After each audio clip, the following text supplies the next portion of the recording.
Hey there, internet friends, and welcome to That D Plus Show. Class is in session for the only show from that nerdy site that lets you know what kind of quality to expect right from the name.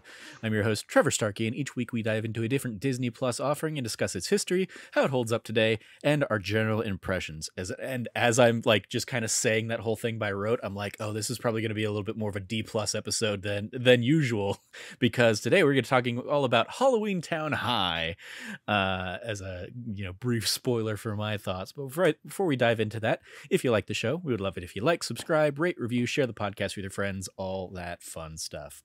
So joining me, and kind of the one responsible for us doing this Halloweentown series that we've done the last few years, is Logan Wilkinson. How you doing, Logan? I'm doing fantastic. It's always a pleasure to talk Halloweentown. I mean, if you say so. Yes, today Halloweentown High, concluding the original trilogy of Halloweentown movies that you've been attesting all the way back to 2020 that like the original trilogy is not that bad compared to Return to Halloweentown, which we will be inevitably doing next year. Be excited, yeah. So yes, we've picked it as part of our Halloween 2022 month of content. Obviously, the last couple weeks we've done Hocus Pocus 2. Last week we did Werewolf by Night. And in particular, back when we started doing this Halloween themed month in 2020, we did the first Halloweentown. So last year we followed it up with Halloweentown 2, Calabar's Revenge. So of course we are here with Halloweentown High. And we will wrap up our Halloween month next week with Treehouse of Horror episodes 4, 5, and 6 from The Simpsons, continuing the little tradition we started last year of Treehouse of Horror episodes. Yes. Our history lesson here, Halloweentown 3 was originally released October 8th, 2004. So I was in my second year of college at this point, which technically by that point, I think I was either a junior or maybe already a senior, because I had a ton of AP credits and stuff going into college. So I basically started as a sophomore, and yeah, after like a semester, I think I was a junior already. So I was probably pretty close. I still would end up going to college for far more years than I probably needed to. But yes, I was definitely in college when Halloweentown High came out. Where were you? I was 12. You were 12? I've been 12. So, yeah, because that makes sense, because you would be 19. So yeah, like a sophomore, junior. Yeah, yep. So I was some 7-year difference. So yep. Middle school. But even like 8th grade probably. Yes, I would have just started. Yeah, you were 7th grade. Yeah, I just started 7th grade because I went to high school in 06. I know for sure for me, I was 12 years old. But even by like I've talked before, like this is around the time when I was phasing out of Disney.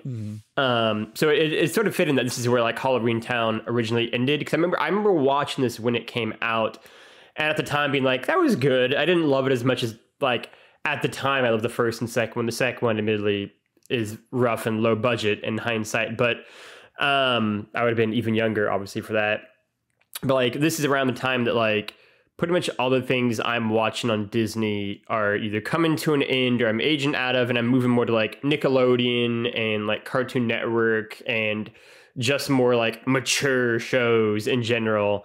And so I think the only thing really that I watched on Disney after this, I don't remember any Disney Channel movies other than like, what is the Raven-Symoné one? Cheetah Girls. And the only show I remember watching was also Raven-Symoné, which was That's So Raven. And even that ended around this time, probably. So this is pretty much when I was phasing out. Yeah, I know a Cheetah Girls, I think, was somewhere in the realm of like movies after this one. But in terms of the broader spectrum of other movies that were coming out here around this film, we had on September 17th, 2004, the trio of Mr. 3000, Sky Captain and the World of Tomorrow, and Wimbledon all came out that weekend. Mr. 3000's pretty good. Yeah. Great Bernie Mac. The following week, September 24th, The Motorcycle Diaries, which I wanted to give a shout out to because Gael Garcia Bernal, who is, of course, heavily featured in last week's Werewolf by Night. That was one of his earlier big projects. Shark Tale came out October 1st. Yeah. Right alongside this one, Friday Night Lights, the movie, came out October 8th. Do you have something Shark Tale related you wanted to... I was just going to say... What a weird era this was for animated movies, right? Like the Disney Renaissance is over, and so Disney itself is in like a weird animated place. They don't own Pixar yet, I don't think. Yeah, I wouldn't have owned it yet. And even like Pixar itself is in the midst of like a 3-year gap between like 01 for Monsters Inc. and 04 with Incredibles. So like it's just finally hitting like its stride again here in like 04, and Shrek just came out. So DreamWorks is trying to like pump out a bunch of shit. And you're getting like weird movies in this time, right? Like Treasure Planet, Shark Tale in particular like is very much like, well, Shrek worked. Let's figure out what other celebrities we can bring in and start doing that. Yeah, because that was era. Like Shrek Madagascar was around this time too. Yeah, Shrek was kind of one of those early.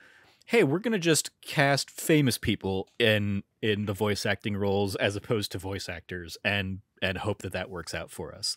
Right, and ignoring all the actual reasons why Shrek and Shrek 2 are so successful, and just be like, famous people, that's what it was. So yeah, like I remember, I don't think I've ever watched Shark Tale, but I remember like the trailers playing ad nauseum in that era, and so it was Will Smith. I remember the very big-lipped Angelina Jolie fish.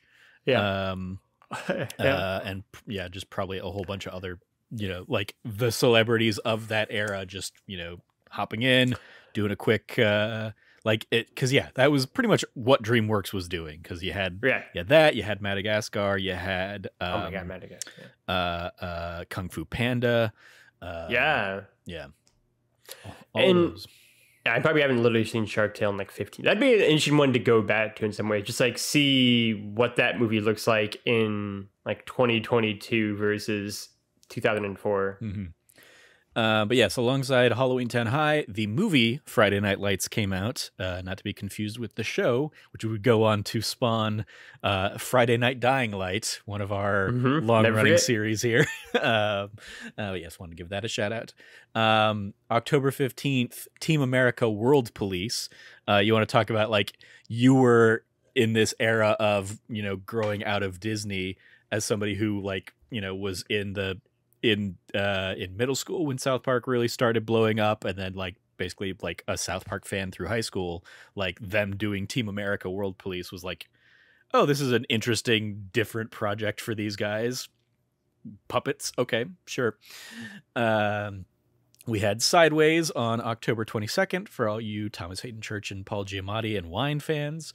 You had the original Saw came out October 29th this year. As you alluded to, The Incredibles would come out November 5th, about a month after this. The Polar Express and that Uncanny Valley Nightmare came out November 10th.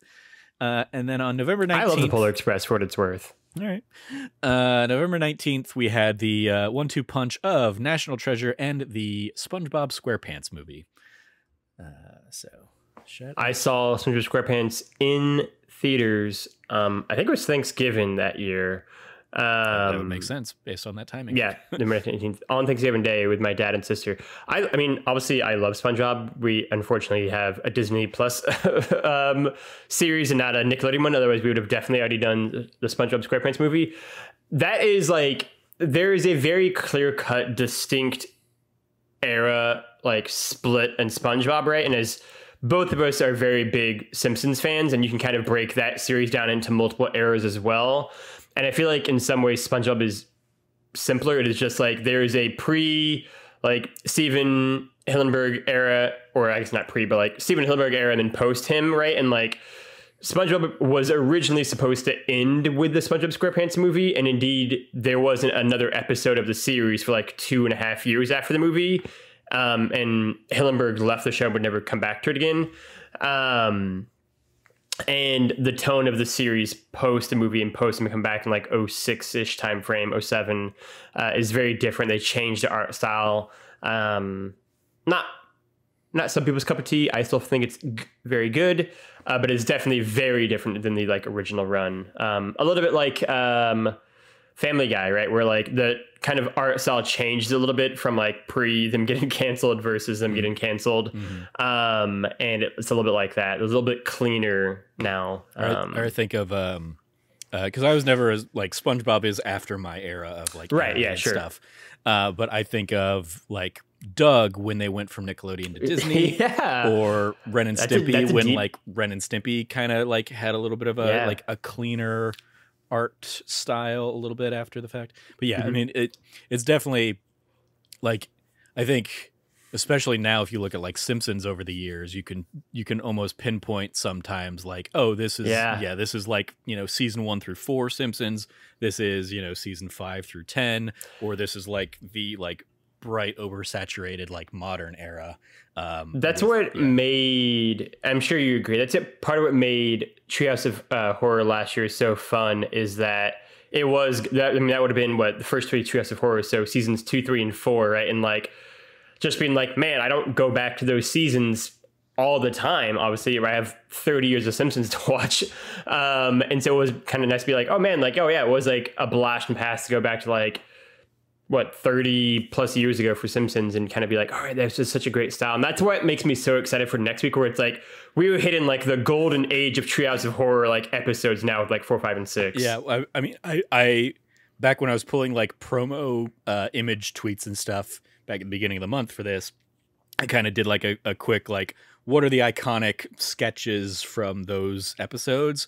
And Treehouse of Horror 6 is the like iconic Homer in 3D, which is gonna look really silly, you know, in this day and age. But but yeah, it was like that. I remember that being like the big, like, insane kind of thing that they did, like computer animation for The Simpsons back then. So one of the weirder things, I mean, which is a little bit of like a next week podcast discussion, I guess, in some ways, but I'm going to talk about it right now, is like also like The Simpsons in particular is really fascinating because the way that show was marketed changed, right? Like, whereas in the first few years, it was definitely like Bart, right? Like Bart was like the big thing, and like, you know, he had his own dance, right, and everything, and you know, he had a friggin' the Macy's Day Parade float, right, the second year that show was on the air.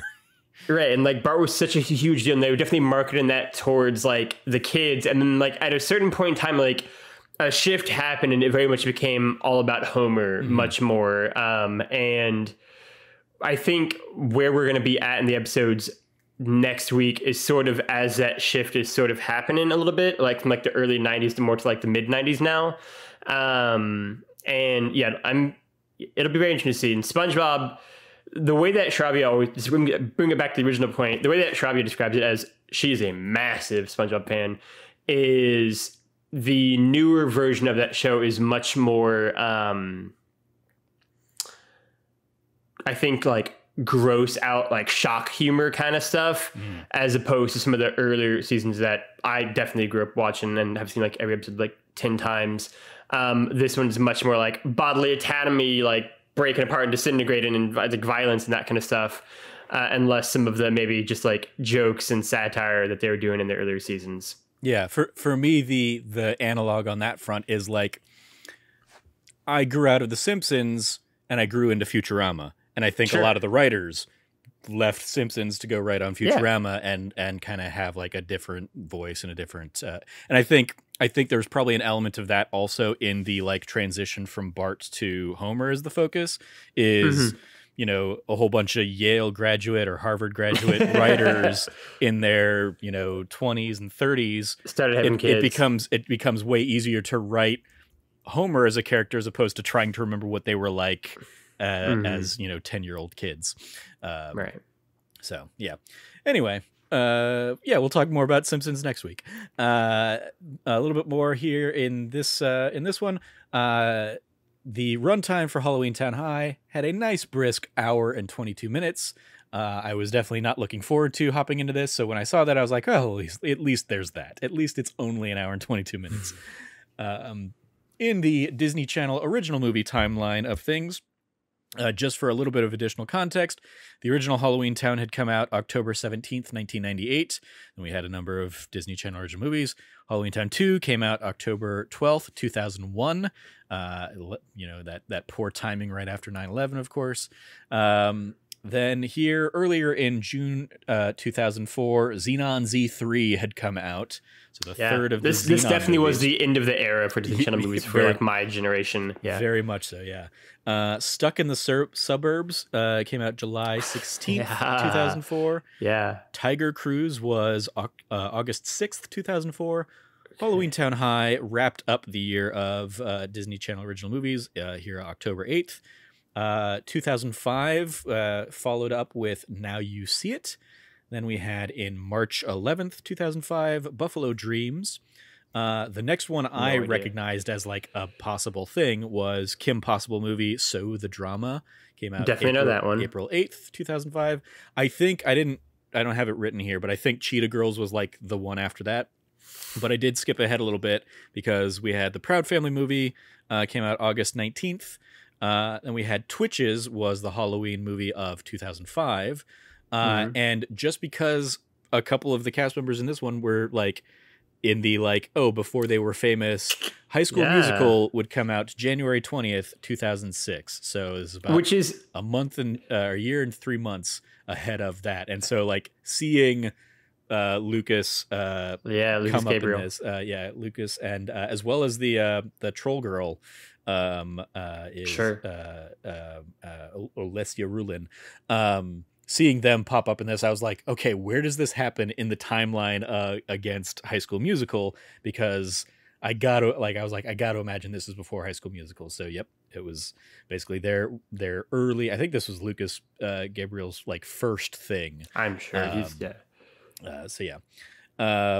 is fun that you end on High School Musical because that I think we'd both say like that is definitely like a epoch defining shift in the kind of like that is basically, the most successful from like a commercial perspective, probably Disney Channel original movie, but also sort of ended Disney Channel original movies in the same breath, right? Like they were never really the same thing after certainly High School Musical 3 onwards. Yeah. High School Musical 2 is, I believe, like credited as like the highest rated viewing wise Disney Channel original movie ever.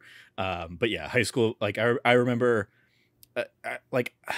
I was not watching Disney Channel original movies at this time, but I remember like hearing about High School Musical and it being a phenomenon for what it was. I think I probably watched it at around that time just to try and see what everybody was like on about. And I was like, oh, okay, this is like, I guess it's kind of catchy music and stuff, but I don't get why this is like blowing up as much as it is. That said, I'm the idiot here who watches High School Musical, the musical, the series, every year. So yeah, last laugh is on them, I guess. But yes, I that was because we have two pre-High School Musical like cast members in this. I basically wanted to put it in the context of here's where we are in that timeline of things. And I would say like High School Musical, I think probably it's almost like the Little Mermaid of like the like, if you think of like the animation side of things, Little Mermaid kind of kicked off like the renaissance of popular Disney animated stuff with Little Mermaid, then Aladdin, Beauty and the Beast, and Lion King. Like High School Musical was like that for Disney Channel original movies. We'd had like that early era of like Brink and Smart House and the Halloweentown stuff and all these things. Then it kind of like dipped for a little while and was like, hey, we're just going to make a movie of the things that we already have shows for. The Proud Family, Kim Possible, was Cheetah Girls a show? I don't remember. It's a movie. But yeah, then we get like, the shift that was High School Musical.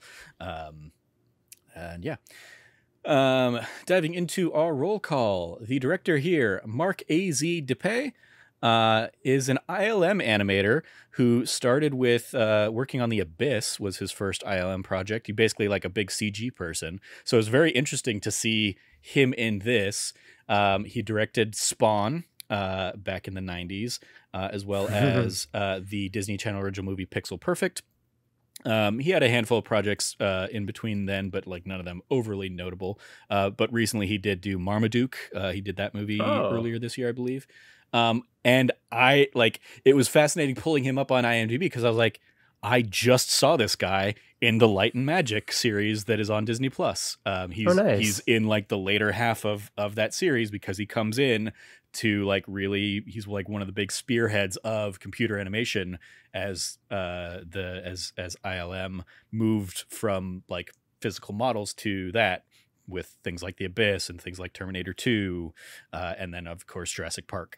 So it was like he's attached to a lot of those projects as computer animator or executive producer of animation or something like that. And so seeing that he also directed a few Disney Channel original movies, like, that's fascinating. The writers, we have Dan Berenson wrote the teleplay. He had previously written a handful of Sabrina the Teenage Witch episodes, including the Sabrina Goes to Rome TV movie. He also wrote other Disney Channel original movies, Up, Up, and Away, which I believe we've done. The Scream Team, which we have not done. He wrote, shout out to Frank, he wrote Eddie's $1 Million Cook-Off. After this, he would go on to write Twitches for the following Halloween. He wrote the Cinderella 3, A Twist in Time direct-to-DVD movie. The Cheetah Girls One World he wrote, as well as the Hannah Montana, the movie, and Wizards of Waverly Place, the movie, and Camp Rock 2. Basically, he wrote a whole bunch of Disney Channel original movies. And then the characters from that first Halloweentown are attributed. So Paul Birnbaum is still credited as a writer here because based on the characters. As we've touched on before, I believe, he was also a writer for the A-Team as well as the 21 Jump Street series. And then more recently, he wrote the film Hollywoodland, where Ben Affleck played George Reeves. In our returning cast, Kimberly J. Brown, once again as Marnie. Prior to this, she had done Tumbleweeds, as well as, of course, the first couple Halloweentowns. She did Bringing Down the House and would go on to be in Be Cool. Judith Hoag as Gwen. Previously had been the original April O'Neil in the first Teenage Mutant Ninja Turtles movie. She would go on to be in films Armageddon, as well as all of these Halloweentowns, including the follow-up to this one. She's one of the few people that are going to come back for Return to Halloweentown. And then more recently, she was in the series Nashville. Joey Zimmerman as Dylan. Pretty much his Halloweentown is his claim to fame. He did the first couple Halloweentown films, and then he will be back for Return to Halloweentown. He is, I will go ahead and spoil this a year in advance. He's far and away the most prominent like OG cast member in Return to Halloweentown. He is like the connective tissue that carries over. Yeah. Emily Resk playing Sophie. In a like kind of blink and you miss it. She's in this movie. They did her dirty so much. Yeah. I was like I watched it and then I went and was doing this doc and I was like, was she even in this thing? I'm like, I guess she was in like a couple family shots or something like that. She previously had done Three Ninjas High Noon at Mega Mountain, as well as the first two Halloweentown movies. And then I'm just going to throw it in here now because it's in the trivia section. But basically, this is her final film role. She retired from acting in 2004. So she goes out on a whimper with this one. And then last of our returning cast, of course, Debbie Reynolds as Aggie, having been in stuff like Singing in the Rain back in the day, The Unsinkable Molly Brown, The Debbie Reynolds Show. She is Charlotte, the voice of Charlotte in the classic Charlotte's Web film, and then she would she was in the Rudolph the Red-Nosed Reindeer Rankin Bass animated film. And this was our first one without Luke returning, who had been Troll Luke in the first couple movies. So I basically had to like remove a name from that list. Our new faces here, we have Finn Whitrock as Cody. This was one of his earliest things. After this, he would go on to be in a number of episodes of All My Children, that soap opera. More recently, though, he was in La La Land and The Last Black Man in San Francisco, and has been... And a lot of American Horror Story. In American Horror Story, yes. Clifton Davis is Principal Flanagan, has a career dating back to A World Apart, which was a TV series in 1971. Following that, he was in Amen, probably best be known to like our generation / potential audience, because he was in Iron Fist, sadly. But he's also in Madam Secretary as well as Billions, in terms of kind of modern day stuff. Eliana Reyes is Cassie the Witch. She was not in a lot. She was in a few episodes of The Journey of Alan Strange prior to this, and then she's like an additional voice in Happy Feet some years later, and that's pretty much her IMDb. As we touched on earlier, Lucas Grabiel playing Ethan the Warlock. This was his debut, but he will be back in Return to Halloweentown, apparently. He was, and of course, would go on to be Ryan Evans in the High School Musical series. But he was also recently in Little Women, the film from a couple years back. I will also give him a shout out, as he is deserving, for he's also from, or technically I'm not from Springfield, but he's from Springfield, Missouri. He is literally the town right next to where I grew up in Missouri. In fact, if I say where I'm from Missouri and no one knows where Nick says, because they don't, because it's 19,000 people, I'll say I'm from Springfield, Missouri. So we love that. We love Lucas being from Springfield. It was a very big deal, I remember, in the papers, less for this movie, but when High School Musical happened, it was all over the front page papers, and it was super fun to kind of see someone from around the area make it big like that. That's like Emma Stone being like, she was in plays with people I know at a place I've done theater. So when she went and made it big time, it was like everybody was like, oh, like we knew her when kind of stuff. So shout out to that. He went to Kickapoo. That's what I thought. Yeah, he went to Kickapoo. Went to the same school as my cousins, like 10 years before them, obviously. Also the same school, for what it's worth, as Brad Pitt. Kickapoo. There you go. Michael Flynn plays Dalloway here. He has a career going all the way back to Stripes in 1981, where he was a soldier in that film. He was in a number of episodes of Touched by an Angel and Everwood. He was in I'll Always Know What You Did Last Summer, which I believe is the direct-to-DVD third movie in that series, I think. And he was also in the recent Little Women film.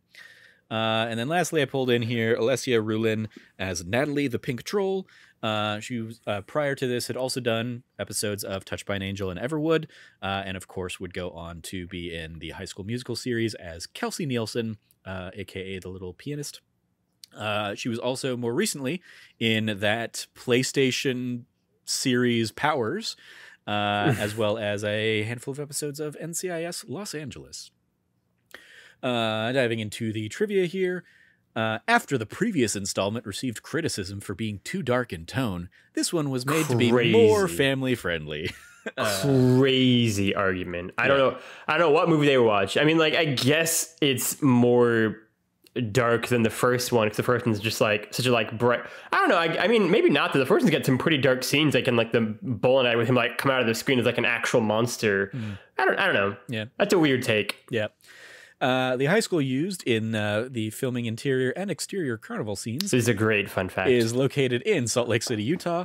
Juan Diego High School, a Catholic high school. Carefully placed posters and filming angles were necessary to obscure Catholic-related artwork and statues. It was also the same high school used in another Disney Channel original movie, The Luck of the Irish. Hell yeah. Great movie. For the, I mean, a movie we've done, certainly. For the Halloween Carnival, Marnie wears the same witch costume that she summoned in Halloweentown 2 Calabar's Revenge. As I said earlier, final film role for Emily Reski, a.k.a. Sophie. She retired from acting this year. And then lastly, during the scenes that the kids play Halloweentown, or the kids of Halloweentown are joining their clubs, the song Let's Get Together from the original Parent Trap is playing. It's a modern version of the song.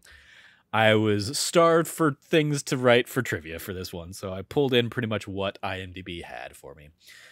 So what did you think here revisiting Halloweentown High, Logan? I guess, like, also tell me, like, how long has it been since you've revisited this one?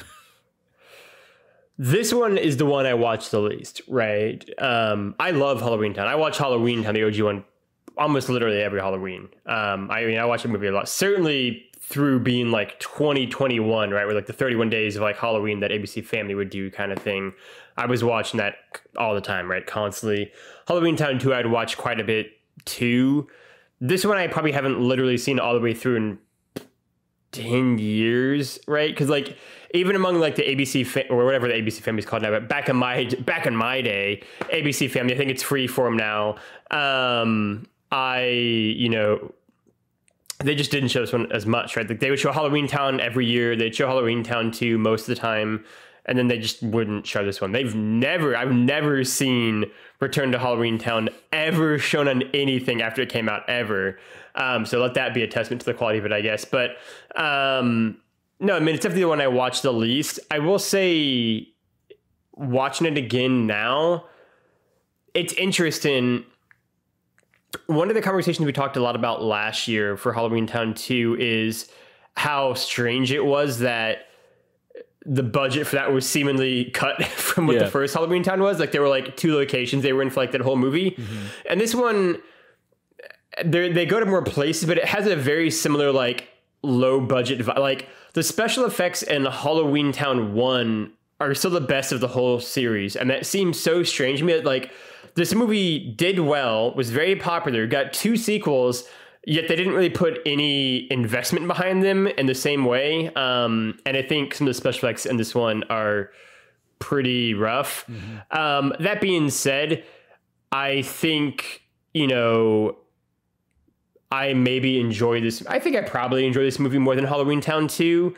I certainly think there is a little bit more fun to be had. I think Halloweentown 2 can definitely drag for like the entire middle act of that movie where they're just like, no one's doing anything because they're just stuck in place by Calabar, or Calabar's son, I guess. And so that's a pretty big slog.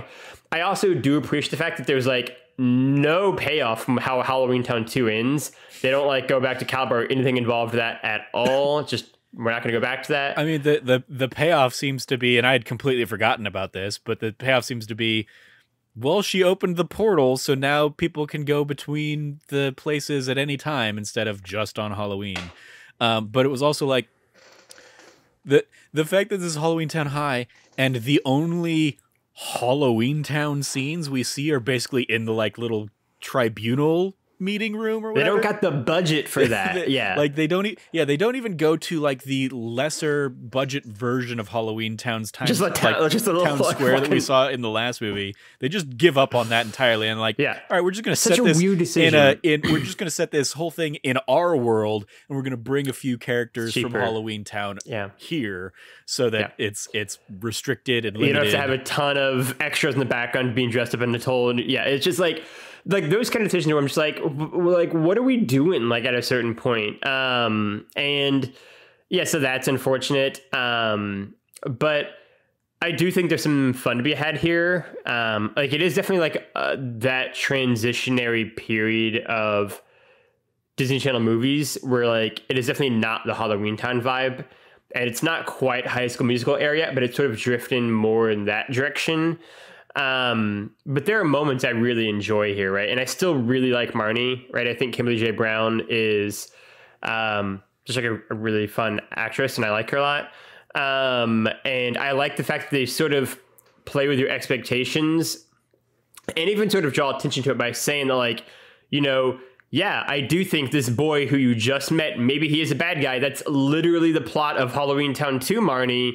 And then him not being a bad dude, him just being like a really sweet dude who just wants to like bring her flowers and date her is like a really fun idea, I think. And I like the fact that it's actually like the grandma's suitor who is the bad guy, right? And not like the, Marnie character. Dylan is still Dylan, but delivers a great, read of a troll, you're a troll, and like such a like what did you think her magical powers were here? Like what did you like, come on, man.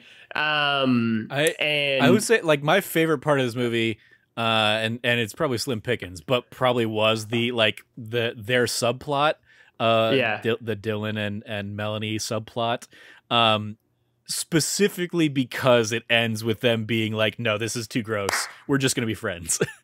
Right. Like any other like everything is pointing to they're gonna get over that, and they're gonna see each other for the nerdy gaming aspect that they like in one another, or the smarts, the intelligence, or whatever. But no, they're both superficial and can't make it work. So it's just gonna be a weird little troll nerdy boy friendship. It's great stuff. And yeah, I mean, it's a silly, goofy, ridiculous movie. It's a Disney Channel movie from 2004. It's better than Eddie $1 Million Cook-Off. And yeah, I mean, I think it's just a weird movie, right? Like the Sophie thing in particular, like this is, I guess, more stuff that like bothers me about the movie now. But like, it's such a it's so clearly feels like they just had no idea what they want to do with that character when you watch all three movies back to back like we have. We're like, she could be the precocious young child in the first one, but then she grew up. This is 6 years later. 6 years later. So she's now just also in high school or whatever. And it's like, and yeah, like they don't need a second one of those because that's what Marnie's doing. She's the precocious, like little kid in the first one. The second one they set up was like, oh, like she's also magical. She got her powers in the movie, and like having them explore that. And then like the third one, they're just like, you're on the couch in 2 scenes, and that's what we got for you here, right? And like I thought, that was sort of a waste of that character. And like I didn't really think about it at the time. At the time when I watched this earlier in the week, I just sort of like watched it and was like, okay, yeah, absorbing it. But yeah, like how little they address what happened in Halloweentown 2 and just sort of connect Halloweentown 1 and this together, other than like the portal is permanently open, but ignoring Calabar Jr. is still just like out there, and he does not get beat. I mean, he gets defeated, but is like still exists and is alive. It just like escaped in the second one. Don't worry about it. And like that's such a like interesting choice. It's fascinating that is like a hang up for you, because I did not even remember how that movie ended. I didn't even think about that when I watched, but then like when we're talking about it, I'm like, all right, like they just like totally forgot this like whole cliffhanger ending they had, and then just like we're just gonna move past it. We're just gonna go to high school.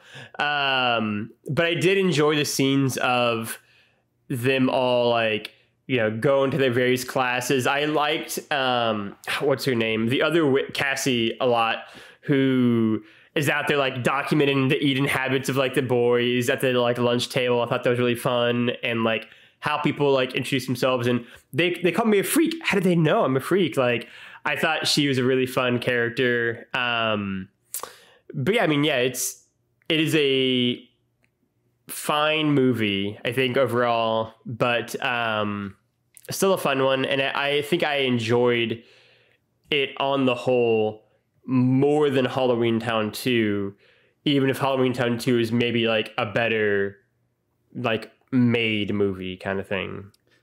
I will highlight, I laughed, like out loud laughed at just how terrible the whiplash is of Principal Flanagan in like the last 2 scenes of this movie or whatever. I'm so glad you brought this up. He goes from basically being the like, let's get the pitchforks and torches and burn these witches, and like gets a whole mob against these people, and then like in the very next scene he's like, no, they should be our friends. And it's like, what the heck? No, you did this to them. Like, this is all on you. None of this is earned. What are you doing? You get no redemption here. Yeah. You were an incompetent guy in this like Knights of the Round, whatever, Knights of the Dagger or whatever. Like, you were just dumb and incompetent there. And then suddenly, like, I wish the thing had committed to the bag, the dinosaur bag or whatever, the iguana bag, whatever it was. I wish they had just committed to it straight up eating him. Like, I thought that was what happened.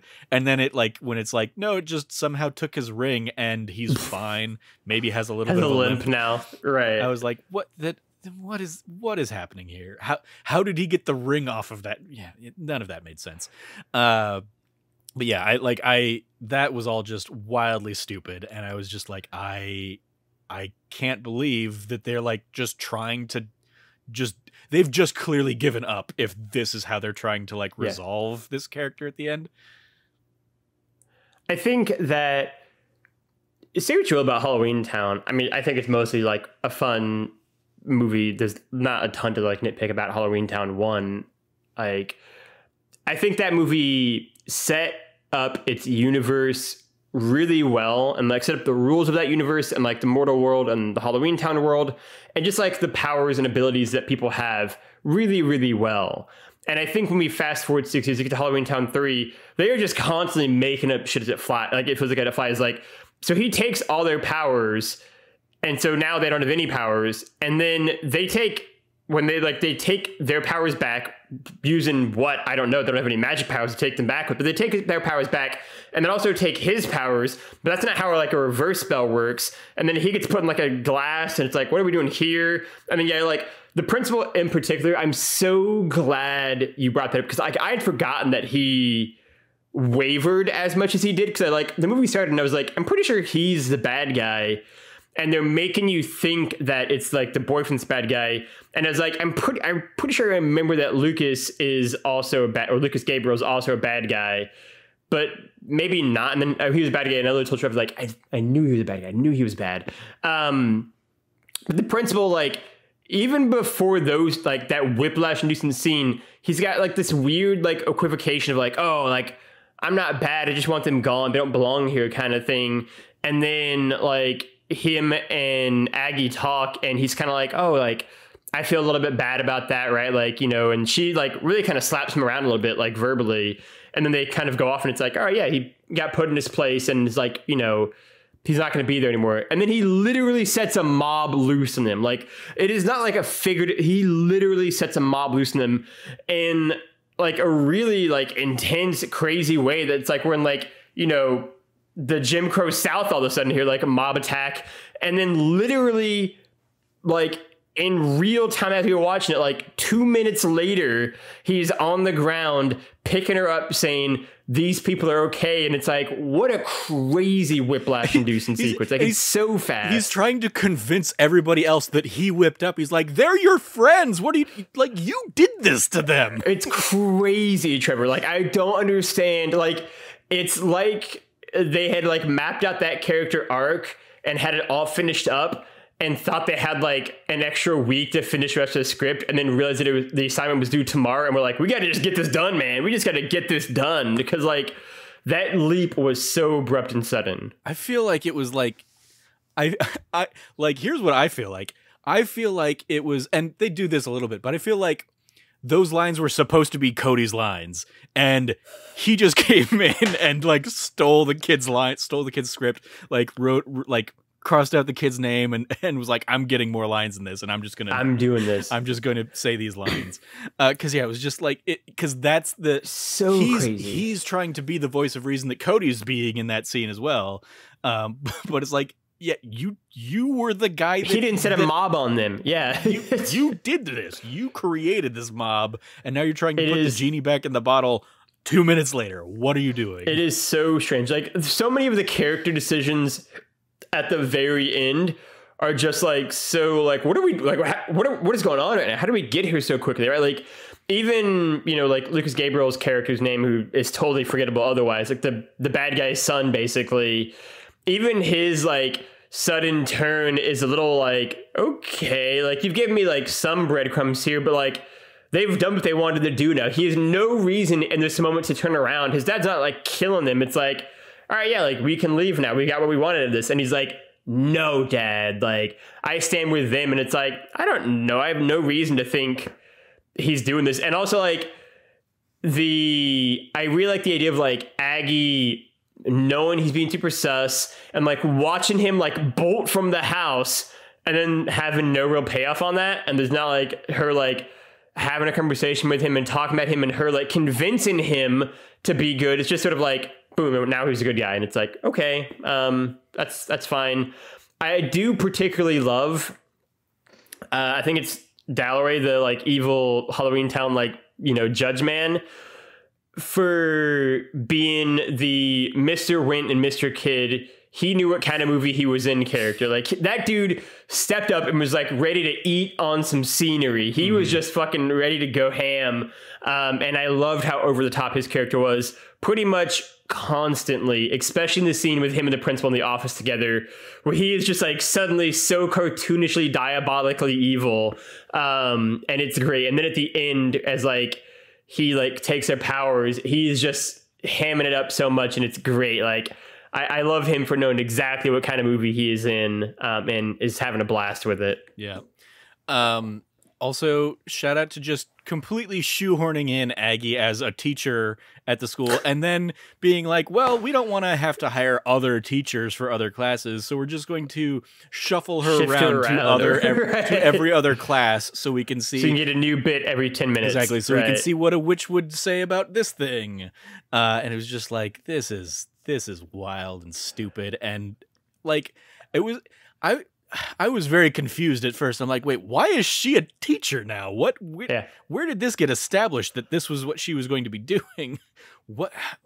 Okay, whatever. I had never thought about it more than watching this movie as opposed to the first two, where it's like, she did live in the mortal world. Like, Marnie's mom got raised in the mortal world, and like, so she could clearly be competent here to some level, and is now just like completely like, well, how do I do anything here? Like, I can't pull a parrot out of a potion. That's frowned upon. It's like, you were able to be somewhat competent here for a period of time. Like, you are not like, and also like the fact that like, you know, they are so intense about like the crime, like the Dumbledore of Halloweentown can't seem to understand how anything works. Is like, I don't know, like, you're hundreds of years old. That is a canon fact. You should have like some understanding of the mortal world. Like, I did appreciate how like incompetent they made her throughout this movie in particular. Yeah, I mean, she talks in this movie about like having known Shakespeare and stuff, so she's clearly been in the mortal world for a long time, and has seen things come and go. And it was wildly stupid. But I did love the it felt very like Harry Potter, the like car that is like bigger on the inside kind of thing. That was a great, that's a really fun like bit. And then also speaking of the clown car, and just like the fact that the kids can go to their own little room of requirement basically. And it's like, I love that Cody does call out at one point. He's like, by the way, like, your friends are never around, and we find out that it's because they're just hiding away from everybody. And it's like, okay, so they're just not even going to classes? How is that getting explained away? Everyone from Canada got the flu at the exact same time and is just sick. Like, I did also enjoy, I don't know about you, but the decision to put a knight in the room of requirement-esque room. Yeah. And then when like night shit starts happening, no one to be like, hey, maybe we should look at this night. Just like look at it, maybe do anything involved with this. That seems sus. Like, why is there a night here?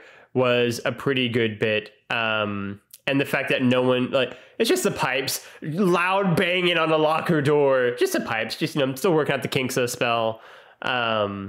It's a lot of interesting things happening here. Yeah. Any final thoughts, final yays or nays that you want to talk about before we wrap up? Shout out to Marnie. I love Kimberly J. Brown. You know, this is obviously the version of Marnie. She's also in like quintuples or whatever it is. Another Disney Channel movie from around this era too. And this is just like prime her being a Disney Channel star. I've never liked Dylan. Dylan sucks. Dylan sucks here. I'm glad he got put on the wall for a whole night. That's hilarious. And then, it sucks for Sophie that they just kind of didn't know what to do with her in this movie. I think, you know, I like Cody. He's super sweet. The movie's like a fun, silly, goofy movie. It's exactly what you'd kind of expect from a movie this era. It's been interesting, like, I think, charting the flow of these movies over the years, and having done a lot of the very early, in fact, Disney Channel original movies from like Halloween period back, like Phantom of the Megaplex and My Mom and a Date with a Vampire, because I feel like the Disney Channel movies from like the 90s, for the most part, whether it was this or Johnny Tsunami or Brink or, Xena, they were all, or Xenon, but like they were all, this is going to sound like an insult for the newer ones, but like they were all movies. Like they had a very clear like beginning, middle, and end, and stood on their own, and were like had a I think fleshed out script that, while maybe like, minimal, very clearly was like a movie script, right? And I think we get to like the point of like Halloweentown 3 and this era, and like Eddie's $1 Million Cook-Off and this kind of era of Disney Channel movies. And it's more of just like, this is just almost like a long TV show. And it's like more of like a TV show to quality script, and doesn't feel quite as like movie as those earlier ones did. And I think it's a problem that Halloweentown 3 has. It feels smaller than Halloweentown ever did, I think, or Phantom of the Megaplex did, or, My Mom and a Date with a Vampire did. And it's not necessarily a bad thing per se, but I think it helps sort of make it feel more TV-esque than movie-esque at times. Yeah, I think this was very much like we're gonna do another Halloweentown because like it's the name it's thing Halloween. We have, and but let's like it is almost that you mentioned earlier. It's like it's this weird like bridging the gap to like the era of High School Musical, and it's quite fitting that we get like that weird little crossover, because it is that it's right. We've gone back in quality from Halloweentown, and we're not devoting resources to it like Halloweentown did. And so we're going to set the thing in a high school because that's an easy enough thing to do. We can, have these characters in their Halloweentown outfits for a couple very choice scenes or whatever. But other than that, they'll just be kids. So we don't have to worry about that. We don't have to worry about costuming or putting all that stuff over budget. And so, yeah, it is almost like that, just being like, all right, like just imagine High School Musical 3 is actually a secret Halloweentown sequel, but nobody just talks like Halloweentown. Nobody talks about it anymore. Right. It was weird. There's more fun, I think, to be had in this movie in thinking about those like the setups to scenes that like are clearly happening off screen. Like I was just thinking, like there's that whole scene where Cody comes to on a broom with Marnie flying over town or whatever. And so you just have to kind of think for a second, she drug him onto a broom and then started flying over town with his unconscious body just there and hoping that he doesn't fall off somehow, I guess. Because it's also established she still is bad at magic. Like she still can't do magic, like seemingly simple magic things. And so, yeah, just like things like that where it's like they very clearly don't want me to think about the minute before this scene at all. They just want they're hoping that your like cognitive dissonance is just going to be like, all right, whatever's in front of you, that's all that happens in this movie. And there was just a lot of things where I was like, but what about this? Or like, how did this happen? Or I mean, because also now you have to think like, did the principal paint that sword? Or was he getting help from Dalloway, I guess? Is that maybe what the illusion is? This giant sword gets painted out on the lawn or whatever. The way that it's phrased, it makes it seem like the principal literally just like painted it over the night. Because the principal is not magic at all. He's just a dude, right? Yeah. And so like he painted it, certainly the way I heard it from them. Yeah.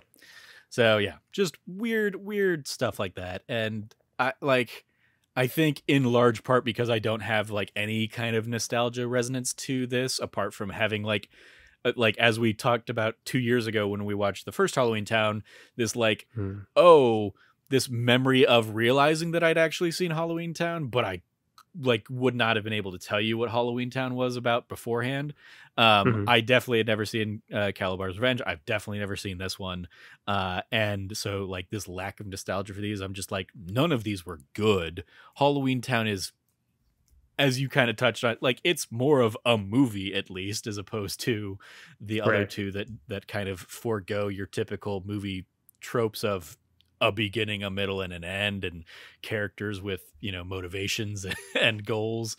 Like Halloweentown, I guess, did at least have that, and everything else was just kind of like, well, let's bank on the name, because coming up with original Disney Channel movies, you know, very clearly became very hard by the, like, even when I was putting together like the timeline of things, this year in 2004, they were down to like every other month was a Disney Channel original movie, back like compared to the heyday of like every month there was a new Disney Channel original movie coming out. So it's, yeah, that clearly they were like winding down and, you know, like, and it wasn't, you know, it wasn't, oh, we're going to do fewer and we're going to make them higher quality. It was like, no, we're just going to do fewer and also they're going to be bad.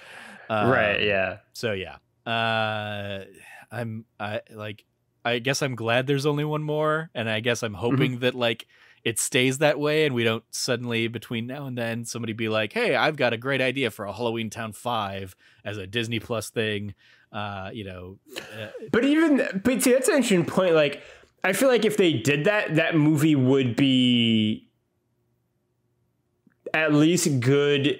Like, to me, that movie would be Hocus Pocus 2. Yeah. Right? Like, it'd be fun because it'd be fun to have like the original cast back and doing their thing, right? And Kimberly J. Brown is there. It'd be and very weird if like somehow it is Kimberly J. Brown and young Calabar or whatever from the second one, and they basically just come back and either like they finally pay that thread off from the two, and it 20 years ago, and whatever happens there. Yeah, so maybe that could be good. Maybe they could, and like that could be like a fun thing, I think. And because like in a D+ era, yeah. I think with like Disney Plus shows that come back now, like there's that sense of like, this is fun because everyone coming back together, and like they're not trying to make this another trilogy. They come back for one last thing to have like a fun time and kind of like cap this off because people liked a lot, like Hocus Pocus 2. And so, you know, I think they could make a Halloweentown 5 that is really good, or certainly, you know, as much fun as the first one is, I think, and kind of capture that magic again to some degree. But yeah, certainly by Halloweentown 3 and 4, they don't really know what they want to do. They know that they don't like Halloweentown that much. They want to shift away from that because it's expensive. I mean, I guess I'm really hoping that in Return to Halloweentown, we actually return to Halloweentown. It's like pretty much all set there. It's basically like Hogwarts. They basically go to like a Hogwarts kind of school for like the whole movie. Gotcha. All right. Well, let's dive into the report card then, where we grade from A+ to F. Logan, what do you want to give Halloweentown High?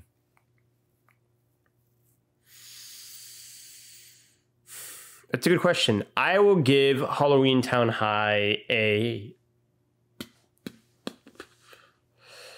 C-. I think. I don't think it's bad in like. I think you can have fun with this movie, right? And so I don't think it's I certainly don't think it's an F, right? And I don't think it's a D, right? Like, I think they're Disney Channel movies, which is obviously how we have to grade this movie within that kind of collective. Like, I think they're Disney Channel movies that like I just wouldn't want to watch, and I don't think there's like a ton to be had there, right? Like, I think Eddie's $1 Million Cook-Up, we like to joke about it still, but like I think that's just like not a good movie, right? Like, I think it's just pretty bland and blah. And then I think there are a lot of like legacy series Disney Channel movies that are also not that great and don't really get what made the first one special. I think John Tsunami 2 is a good example of that, which like doesn't really understand at all what made the first one so much fun and one of my very favorite Disney Channel movies. I think this one still has like, you know, fun bits and fun moments, and it's silly and it's goofy, right? It's got at least like some laughs to it. Is it as good as the first one? No, not at all. But I would honestly probably rather watch this one than the second one. Certainly it's close, because I think the second one just sort of like happens for an hour and a half.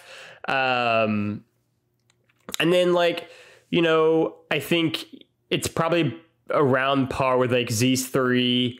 It's probably around par with some of the like movies I don't like as much. I don't like Smart House that much, so that's like an additional movie that like I probably have further down around this territory.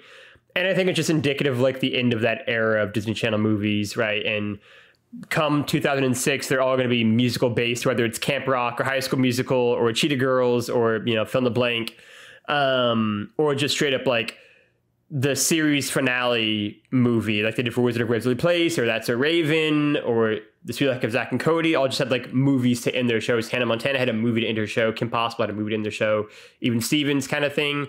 And so like, I think it's a C-. I think it just held its head above the water to not be like a D or an F. But, you know, it is not going to be the Halloweentown movie I go back to watch every year, right? I would probably give this an F just because I think it is a bad movie. But for the sake of the bit, I'll say it is a D plus for that D plus show. Because I was very glad this was only 82 minutes. It's quick. I was glad I got this out of the way early on in the week, so I didn't have to worry about it the rest of the week. But I will say, like, oftentimes, even some of the bad movies, I'll like watch, I'll take the notes and I'll do all that stuff, and then I'll watch it again, so it's like fresh in my mind before we do the podcast. And I just could not be bothered for this one. I was like, nope, I don't. Sure. I'm gonna hope we talk about plenty of other stuff, and I don't have to remember too many moments of this because I don't. There's also not a lot you need to remember, right? Yeah. It's not like a super complicated plot here. Yeah. But even just like good or bad moments, I was just like, there were, I guess, moments in this, but I definitely was worried about like struggling through and trying to remember like what happened here. Why did some of these things even happen? But then at the same time, it's like the movie didn't even worry about why some of these things happened. They just happened. And so like, it's not on me that I was half paying attention while watching the movie and then also, you know, watched it a few days ago. It's just not a great movie. So yeah, I'm gonna for the sake of that D plus show, I'll give it a D plus. But I will never watch this again. Yeah, that's fair. Extra credit, other suggestions if you like this. This was a literal copy and paste, basically from last year's Calabar 2. Swapping in Calabar 2 for Halloweentown High. So the extra credit is Halloweentown, Halloweentown 2, Calabar's Revenge, Return to Halloweentown, Twitches, Mom's Got a Date with a Vampire, hell yeah, The Scream Team, Can of Worms, and Phantom of the Megaplex. Hell yeah.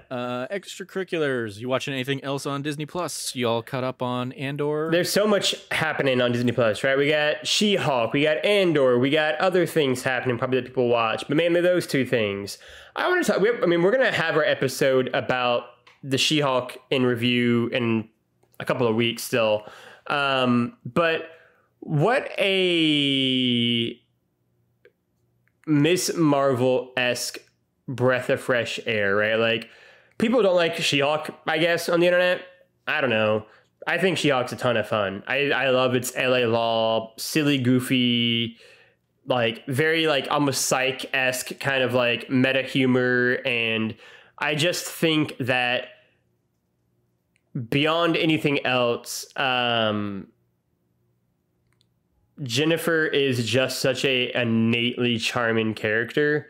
And I just think that show is a lot of fun, right? And as someone who has, you know, admittedly said for years and years and years that I think the MCU needs to have more fun and loosen up and it can feel samey at times, I will totally eat crow and say this is such a weird-ass thing that exists. And I'm super grateful for it. And I'm super grateful that we got it after Ms. Marvel. And I think the MCU is on a bit of a like different thing. And long term, how will that hold up? Will we get a second season of this? Will we get a second season of Ms. Marvel? I don't know. But for right now, I'm really happy we got both and that they both exist. And I think it is super strange and silly and funny and goofy. And so, yeah, very appreciative of that. And then for Andor, my favorite thing about Andor is that so many people who don't really watch any of the MCU shits or other shows or that kind of stuff are just like talking to me about how great it is and how much it's like getting them into Star Wars again. And, you know, I have people who are like actual literal filmmakers that I'm like friends with talking about like just like the work behind like how well crafted the story is and the like shots are and everything. Like it is just such a well made show. And yeah, I mean, I shared, or I think this week or maybe it was last week, a whole like tweet thread about like Star Wars in our like That Nerdy Slack channel, and like you did that. You did that yesterday. Time's a flat circle. Who the hell knows?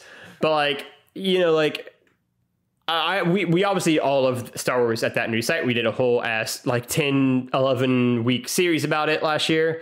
But I think we also would all agree that the sequel trilogy did not necessarily go the way we would have wanted it to across those 3 films. And so it is so great to see just something here that I think gets Star Wars and is so political, and is so smart and is so clever. And just like we said for Rogue One, how it made what came, you know, before it in real life, but after it in the timeline in terms of episode 4 better. I think all this does is make Rogue One even better, and by extension, episode 4 in the original trilogy that much stronger and that much more interesting. Yeah. On She-Hulk, yeah, we talked a little bit about She-Hulk, and we will definitely do a dedicated like season wrap up to kick off November here in a couple weeks. I really enjoyed the show. I have mixed feelings about the finale. Like I will definitely, yeah. I like it, but there were also things where I feel like it was a cheap kind of cop-out ending in some ways. I do not disagree. We will discuss that more in a couple weeks time.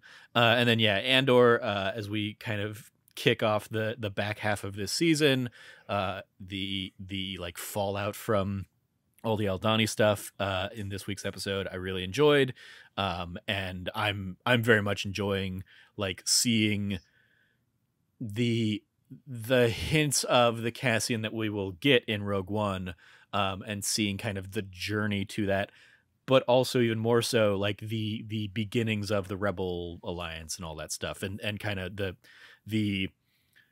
breaking of the eggs that is going into that we've gotten glimpses of and stuff like Rebels before as well, but getting to see that in like seeing what's going on Coruscant, and then while also seeing on the flip side, seeing some of the like Imperial Bureau people and stuff like that, and seeing kind of them, you know, being onto it, and how well is the bureaucracy going to be able to handle that. I think it's very fascinating in terms of like the story it's telling, and I'm very excited to see where it continues to go from here. So yeah, really enjoying Andor. I'm sure we'll talk about the rest of Andor at some point as well.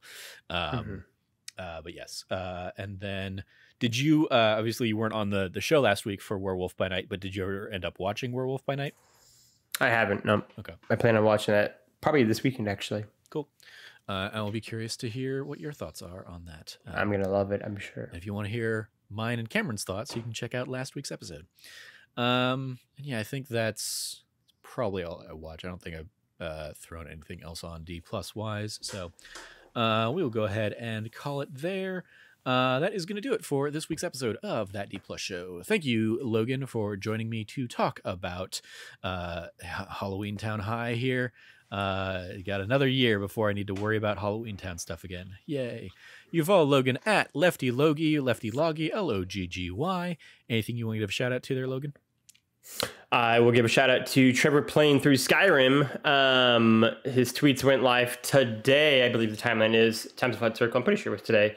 For Skyrim, some character names I don't know because I played Skyrim, but they sound important. You should go check that out, and go watch that.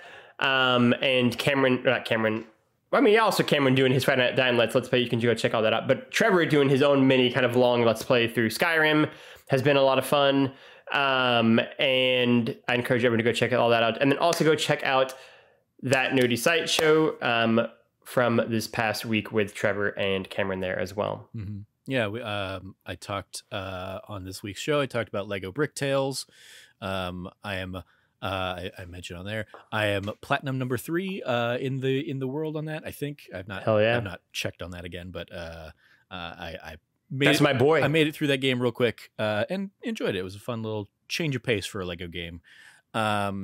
And Cameron, what did Cameron bring to the table? Cameron was talking about Chainsaw Man, and that anime and the craziness of it, as well as a Pathfinder game that he was playing on PC. So yeah, go check out that. The Let's Plays that Logan alluded to. I'm for those that do know Skyrim, I'm basically in the middle of the Thieves Guild quest line, is where I'm at in the timeline of those things there. Mercer Frey has betrayed us. So it's been funny this week watching you. Every time you tweet about that, I always am just like, is he tweeting about Matthew Mercer from like Critical Role? And then I'm like, that doesn't make any, because I have, from peek behind the curtain, I have Trevor's tweets as like a auto notification pinged tweet. Yeah, thank you. So like I always get a notification when Trevor tweets something, and someone was like, I can't tell if it's a tweet about Skyrim and Let's Play series or if it's a tweet about Matthew Mercer. And then I have to click on it and be like, it's a Skyrim tweet. Okay, great, got it. Yeah. And so it's been fun this week, like kind of like dancing around that. Yes, Mercer Frey, mischievous little character in Skyrim. But yeah, you can follow me at Trevor J. Starkey, and I will echo those shout outs for that Nerdy Site show, as well as the Let's Plays, Tuesdays and Thursdays. And I will give a shout out to our upcoming anniversary. Don't know if we'll have anything like brand new to launch on November 1st, but we're definitely starting to put ideas together for what our next year ahead of that Nerdy Site is going to look like. Very exciting. So, everyone stay tuned. Yeah. Lastly, if you liked what you heard, please like, rate, review, subscribe, share the podcast with your friends, all that fun stuff. We will be back next week with Treehouse of Horror episodes 4, 5, and 6 from those early Simpsons years. Thank you for joining us. As always, stay nerdy, be good to each other, and class dismissed.